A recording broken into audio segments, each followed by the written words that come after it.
21 days weight loss சேலஞ்சோட டே 1 இன்னைக்கு காலையில empty ஸ்டமக்ல வந்து பாத்தீங்கன்னா பிளாக் காஃபி தான் வந்து குடிக்கிறேன். அதுக்கப்புறமா காலைல பிரேக்ஃபாஸ்ட்டுக்கு வந்து பாத்தீங்கன்னா பச்சை பயிர் வந்து வேக வச்சு எடுத்துக்கிட்டேன். அது கூட ஒரு ஆப்பிள் வந்து கட் பண்ணி எடுத்துக்கிட்டேன். நல்லா ஃபில்லிங்கா வந்து இருக்கும். இந்த 21 டேஸ் வெயிட் லாஸ் சேலஞ்சுமே டீடைல்டா டிப்ஸ் அண்ட் ரெசிபிஸோட லாங் வீடியோ யூடியூப்ல வந்து ஷேர் பண்ணிட்டு இருக்கேன். நீங்களும் வீட்ல இருந்தே வெயிட் லாஸ் ஈஸியா பண்ணலாம். அப்புறமா வந்து ஒரு 11 மணி போல வந்து பாத்தீங்கன்னா சியா சீட் போட்டு ஒரு லெமன் ஜூஸ் வந்து பண்ணி வித்தவுட் சுகர் தாங்க, சால்ட் போட்டு தான் வந்து குடிச்சேன். இது எப்படின்னு சொல்லிட்டு டீடைல் ரெசிபி வந்து இருக்குது யூடியூப் சேனல்ல. மதியம் லஞ்சுக்கு அவல்ல வந்து வெஜிடபிள்ஸ் போட்டு பண்ணியிருந்தேன். அதுக்கப்புறமா கருவாடும் பாவக்காய் தொக்கு, அதுக்கப்புறம் பச்சைப்பயிறு வந்து வேக வச்சது கொஞ்சம் இருந்தது, அதையும் வச்சு சாப்பிட்டாச்சு. அதுக்கப்புறம் ஈவினிங் ஸ்நாக்ஸுக்கு உப்புக்கல்ல ஒரு 2-3 ஸ்பூன் அளவுக்கு வச்சு சூப்பரா எடுத்துக்கிட்டாச்சு.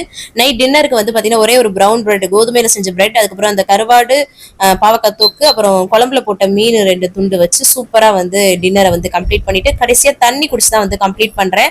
மறக்காம லாங் வீடியோ பாருங்க, நீங்களும் வெயிட் லாஸ் பண்ணலாம். தேங்க்ஸ் ஃபார் வாட்சிங்.